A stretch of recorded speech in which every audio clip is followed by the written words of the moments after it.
Rogal Dorn, also known as the Praetorian of Terra, was the Primarch of the Imperial Fist Space Marine Legion. He was one of the 20 Primarchs created by the Emperor in the earliest days of the Imperium, just after the end of the Age of Strife. Dorn, like the other Primarchs, was randomly transported across the galaxy by the gods of chaos and placed on a faraway world in an attempt to prevent the coming of the Age of the Imperium. During the Horus Heresy, Rogal Dorn oversaw most of the Loyalist war effort and ultimately orchestrated the defense of the throne world during the Siege of Terra. He was the first known Lord Commander of the Imperium, ultimately ceding the title to Robert Guilliman. The Chaos Emissary to Lorgar called him the Soldier. Youth of Rogal Dorn. Very little is known about Rogal Dorn's youth.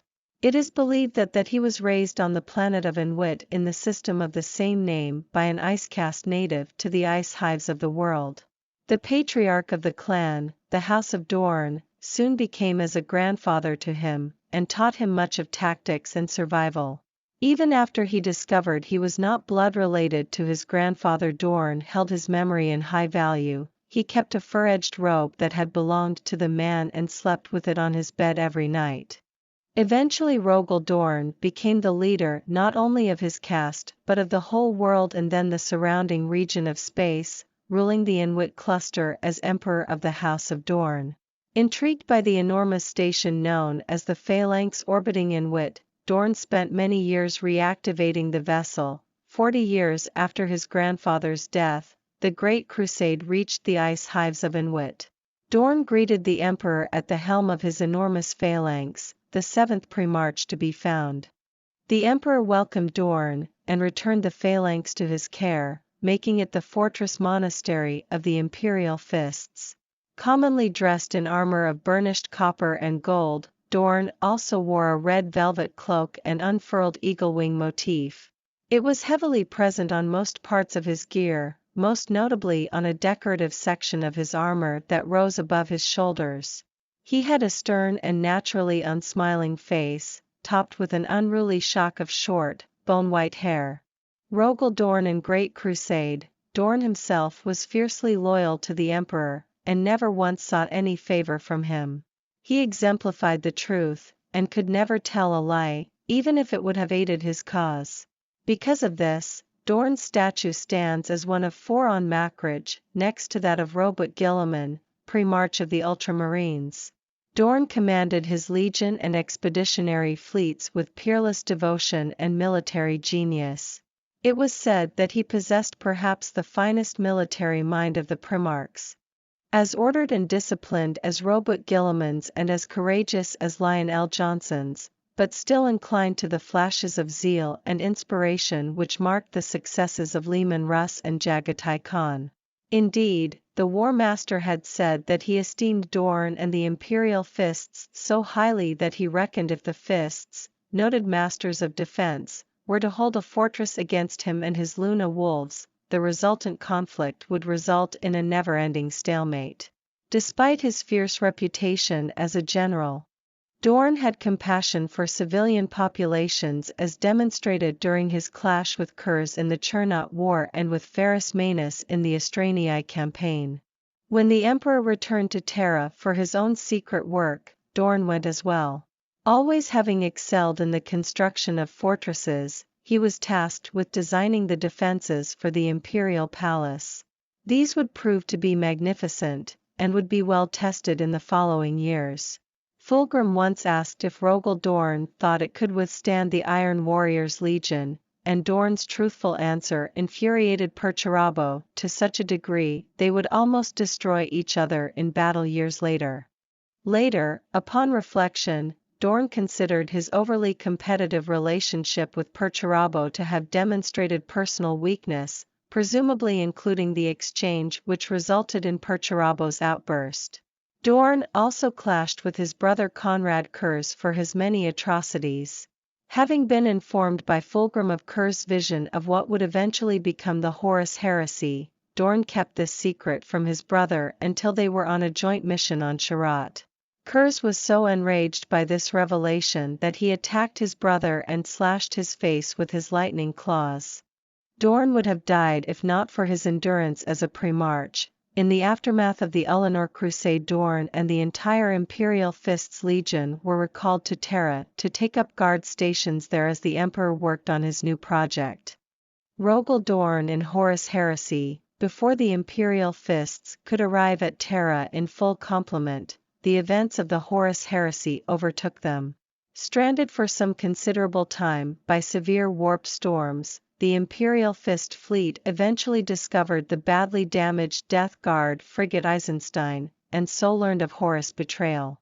At first unwilling to believe it, Rogal Dorn was eventually convinced by several members of the Eisenstein survivors, notably Captain Nathaniel Garrow and Remembrancer Mercedes Olaton, that his brother Horus was staging a full-scale rebellion.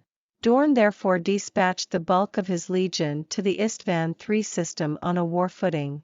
He himself returned to Terra with his veteran companies to bring word of the events personally. Declared Lord Commander of the Imperium until the arrival of Robert Guilliman, Dorn was subsequently charged with bolstering the defenses of the Imperial Palace even further, and oversaw the construction himself. He felt he was marring the perfection and beauty of the existing structure in doing this, and regretted it, even though it was necessary. As the Emperor was held up with the war within the webway, Dorn effectively managed the Loyalist war effort while Malcador the Sigillite handled the political spectrum. Dorn divided the Sol system into several spheres of defense, attempting to contain the traitor advance in the subsequent solar war.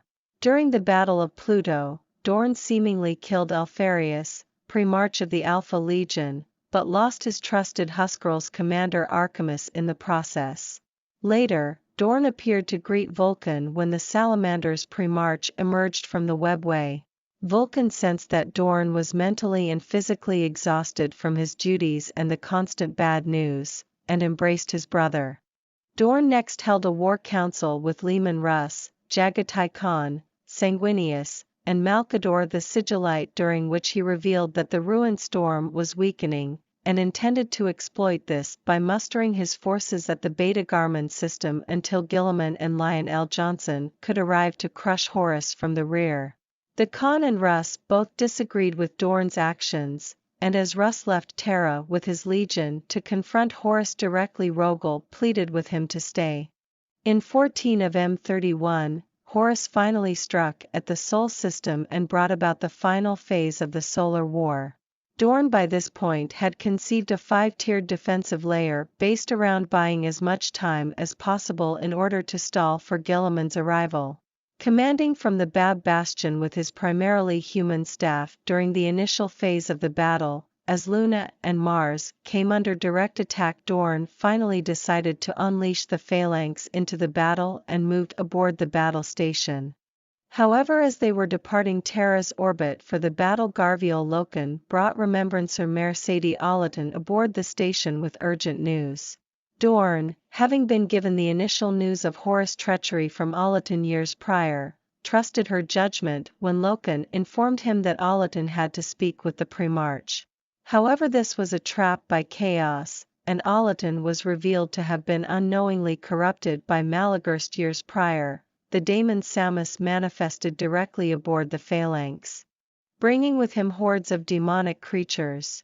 Dorn and the Imperial Fists aboard the Phalanx fought a desperate battle, with the Primarch even engaging Samus in direct combat and slaying the creature. However, Samus was continually reborn by possessing the bodies of the fallen, and Dorn was ready to order the self-destruction of the Phalanx until Olaton committed suicide, closing the portal from which the demons manifested. With the Sol system falling around him due to Horus attacks, Dorn ordered that Admiral Nyora Sukasson take the Phalanx to the outer reaches of the system while he returned to Terra to command the defenses of the world for Horus' coming attack. During the final battle on Terra's surface, Dorn was charged with the overall command of the defenses of the Imperial Palace, personally commanding the effort from the Bab Bastion and later the Sky Fortress. During the early stages of the battle, he attempted to maintain a sense of normalcy by allowing the Council of Terra to meet within the Great Chamber of the Senatorum Imperialis, but in truth he was completely occupied by the traitor siege. He forbid his brother Primarchs, Sanguinius and Jagatai Khan from leaving the palace walls and planned to instead bleed Horus forces in a protracted siege to buy time for Robert Guilliman's expected arrival. However, he later relented on his plan to not allow the deployment of his best troops outside the palace, opening the Helios gate of the palace and allowing Sanguinius to lead a counterattack by the Blood Angels, Imperial Fists, and Legio Solaria to rescue the Imperial Army conscripts being overrun outside. During the battle for Terra's Lion's Gate spaceport, Dorn put Fafnir Ran in charge of the defenses, but was later forced to send in Sigismund to lead in reinforcements. During this period, Dorn confronted Euphratai Keeler over her proto-imperial cult, but the future saint refused to back down and insisted she would aid the defense of Terra through faith. She desired to send Sigismund on a crusade to slay Abaddon, something which infuriated Dorn. Later, as Sigismund faced death at the hands of Karn and traitors were overrunning the spaceport, Dorn took to the field himself to allow time for the loyalists to withdraw. He easily bested Karn, swatting away the Chosen of Khorne like an insect. It was then that Perturabo set down on the field from the Iron Blood, and Dorn attempted to goad the Lord of Iron into a personal duel in order to buy time. However, Perturabo refused to be baited by Dorn's taunts, promising to only slay his brother after Terra's defenses had been subdued. Dorn responded that Perturabo had spent an immense amount of lives to merely take the first wall, and many more awaited. Despite the fall of the spaceport, Dorn was not distraught, as he had held it longer than he expected and knew all that mattered was to hold out until Guilliman's arrival. After the fall of the Lion's Gate, the strategic situation for the Loyalists worsened and 4 key areas were now threatened: the Colossi Gate, Saturnine Gate, Gorgon Bar, and Eternity Wall spaceport. However, the Loyalists only had enough resources to defend 3 of these sites. Dorn was thus faced with the difficult decision of abandoning one and its defenders with it, eventually choosing the spaceport. While stopping Kirill Sinderman from a possible suicide attempt, the Remembrancer's words made Dorn realize that he had overlooked the flaw in the Saturnine Gate that Perturabo could possibly exploit. Dorn thus set a trap for the traitors at Saturnine as he prepared to abandon the Eternity Wall spaceport.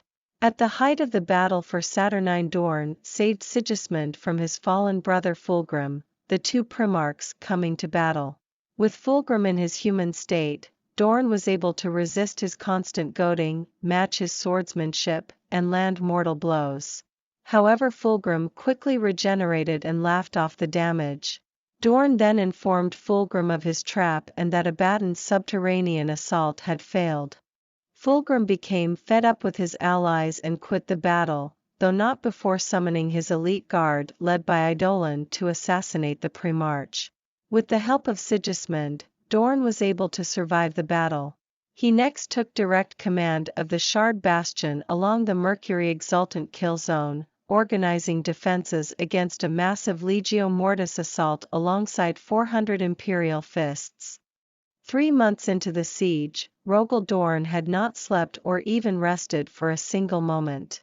The strain finally caught up with even his superhuman biology, and he began to slow. Admitting the war effort was lost, he nonetheless continued his work and did not oppose when Jagatai Khan launched a counterattack to retake the Lion's Gate spaceport. While admiring the Khan's ultimate achievement and seeming sacrifice, he did not think the recapture of the port would change the battle's outcome. With Loyalist positions collapsing across the inner palace, Dorn soon found his own Bab Bastion under siege by traitor forces and fought alongside Sigismund and Fafnir Ran. Mere hours after Sanguinius' stand at the Eternity Gate, the Bab Bastion fell to a massive assault led by Tay sons of Horus.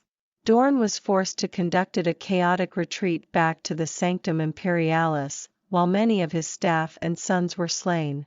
He subsequently took part in the last-ditch teleportation assault aboard the Vengeful Spirit. But upon arrival aboard the blighted vessel became trapped in an endless sweltering desert. For what seemed to him to be centuries, Dorn endured the desert, completely alone save for the corpses of his sons all around him. Slowly he began to lose his memories, eventually only remembering his own name as Khorne attempted to corrupt his soul. Dorn eventually escaped from the endless desert to bring the bodies of the Emperor and Sanguinius back to Terra. He was among those who received the Emperor's final instructions before being interred on the Golden Throne. Post-heresy, after the fall of the Emperor, Dorn was stricken with grief. He felt the Emperor's near demise to be his fault and led his legion on a crusade of penitence across the Imperium. He was summoned back to Terra when Robert Guilliman announced the adoption of his Codex Astartes, turning legions into chapters. Dorn was initially outraged at this proposal, feeling that the Imperium blamed him, and rightly so, he thought, for the fall of his brother Marines. But realizing what damage another internal conflict could do to the fragile peace of the Imperium, Dorn agreed.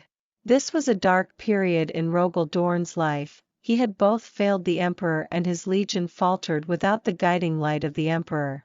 Some controversy exists about the next event in Rogal Dorn's life.